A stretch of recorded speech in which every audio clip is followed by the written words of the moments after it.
You're sitting at your desk on a Tuesday morning. Nothing is technically wrong. Your manager still says good morning.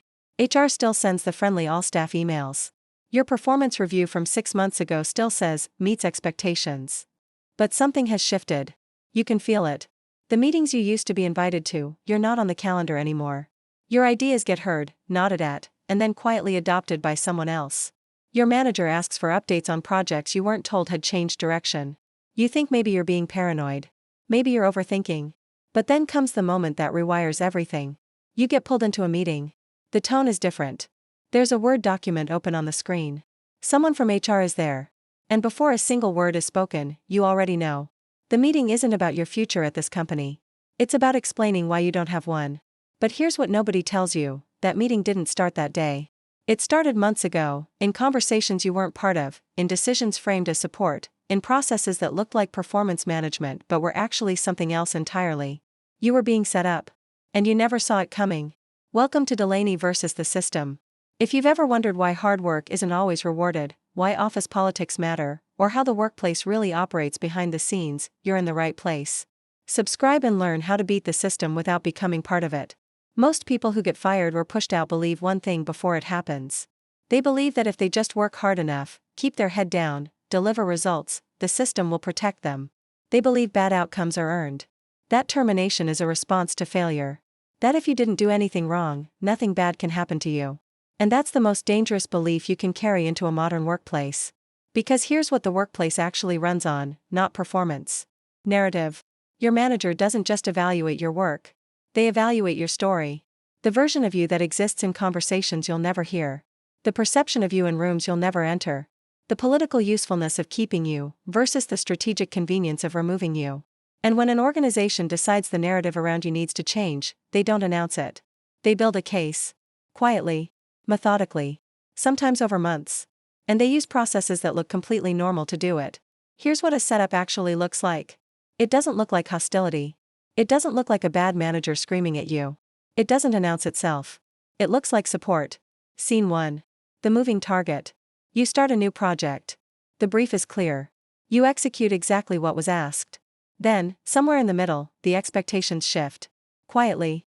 Without a formal announcement. Your manager mentions in passing that leadership was hoping for something a bit more strategic. New success metrics appear in emails. The goalposts have moved, but nobody put out a memo. You adjust. You work harder. You try to hit the new target. The target moves again. Now you're behind on a goal you never agreed to. Underperforming against a standard that didn't exist when you started. And when that performance conversation comes, the record will show you missed your targets, not that the targets were redesigned after you'd already started running. That's not mismanagement. That's architecture. Scene 2. The isolation play. You used to be in the room. You used to be CC'd. You used to know things when they were happening. Then, slowly, you stop being looped in. It's subtle. Maybe you're removed from one meeting because it's not relevant to your role right now. Maybe a decision gets made about your project without you in the conversation. Maybe your manager starts going directly to your team members instead of through you. You start finding out about things after they've already been decided. This isn't administrative. This is political.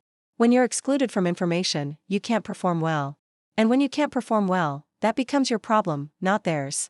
By the time you realize you've been cut off from the resources you need to succeed, you've already been failing on paper for weeks. Scene 3. The help that isn't help. Your manager schedules a check-in. They're concerned. They want to support you.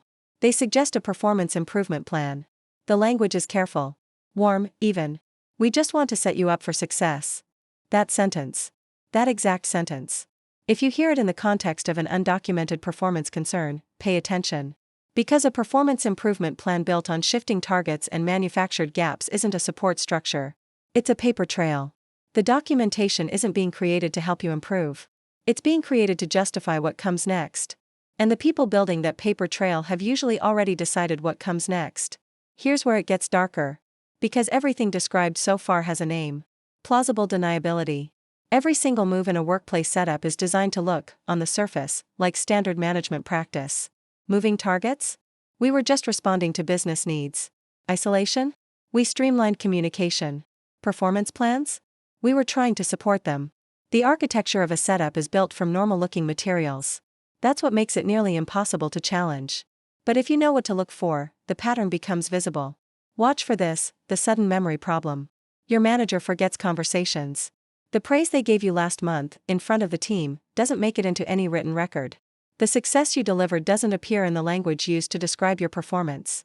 But every mistake, however small, however isolated, gets documented with precision. Dates, times, email threads, meeting notes. When an organization has a selective memory that only retains your failures, that isn't forgetfulness. That's curation. Watch for this, the reputation softening campaign. Before someone is formally removed from a role, the people around them start experiencing a slight shift in perception. Colleagues start asking, almost casually, "How are things going with you and the team?" Leadership starts describing someone's work in language that's subtly diminished. He's been contributing. Not, he delivered. Just, contributing. The compliments stop being specific. People become vague about your work in a way they never used to be. That vagueness is intentional. It's a soft reputational exit being constructed, so that when the formal exit comes, it doesn't feel like a shock to anyone in the building. It just feels like the natural conclusion of something they could see coming. The worst part? Most people being set up spend that period working harder than ever. Trying to prove themselves. Trying to win back something they don't even fully realize they've already lost. And all that hard work gets observed, documented, and used to reinforce the narrative that's already been written. Because effort, in a setup, isn't seen as effort. It's seen as evidence of someone struggling. Here is the rule that nobody teaches you in any onboarding session, any career development workshop, any leadership seminar. Organizations don't remove people because they're underperforming. They build an underperformance narrative around the people they've already decided to remove.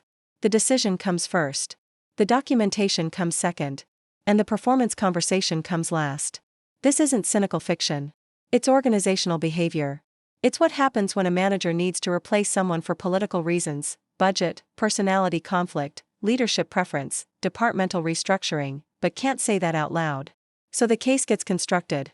And the employee, not knowing a case is being built, provides the evidence. Every stressed email. Every missed deadline on a project with moving targets. Every moment of frustration in a meeting where they were set up to look overwhelmed. All of it becomes material. This is why smart, hardworking, genuinely good employees end up in HR meetings they never saw coming. Not because they failed. Because someone needed them to appear to have failed. So what do you do when you feel it starting? First, stop performing harder and start documenting better. If your targets shift, send an email confirming the new direction in writing. Not confrontationally. Just a professional summary. Following our conversation, I understand the updated priority is X. Please let me know if I've missed anything. You are creating your own paper trail. One that shows you were adaptive, communicative, and responsive to direction, not confused, resistant, or failing. Second, protect your visibility. If you're being excluded from rooms, find legitimate ways back in. Ask to be added to relevant meetings. Volunteer for cross-functional projects. Put your work in front of more than one person. When your visibility depends on a single manager who may have already made a decision about you, you are one conversation away from erasure. Build alternative perception. Make sure multiple people in the organization can speak to the value of your work. Third, watch the language, not just the words. When your manager speaks to you, listen beneath the surface. Are the compliments getting less specific? Is the language becoming more careful and neutral? Are conversations being shifted to email, where everything becomes a record? Language patterns change before formal action changes. If you learn to read them, you gain weeks of warning others don't have. Fourth, never defend yourself inside the frame they've built. If someone presents you with a narrative that doesn't match your reality, the worst thing you can do is argue passionately inside that narrative. Reframe. Calmly, professionally, factually. I want to make sure we're working from the same timeline here. I'd like to review the original targets and how they evolved. I want to make sure any assessment of my performance includes the full picture. You are not being defensive. You are being precise. Precision, delivered calmly, is far more powerful than emotional defense. And fifth, know when to stop trying to save it. Sometimes the setup is already complete before you recognize it. The documentation exists. The conversations have happened. The decision has been made at levels above your manager. At that point, your goal is not to win. Your goal is to exit with your reputation, your references, and your narrative intact. Don't fight a war that's already over. Use your remaining political capital to negotiate an exit that serves your future, not to defend a position you've already lost. Because your career extends far beyond this company. And how you leave matters more than whether you could have stayed. Here's the thing about workplace setups that nobody wants to say out loud. They work. They work because most people can't believe an organization would deliberately construct a system to remove someone who did nothing wrong. Thanks for watching. This is Delaney versus the System, where we break down the psychology of work, office politics, and career strategy. If you learned something today, hit subscribe and join us for the next battle against the system.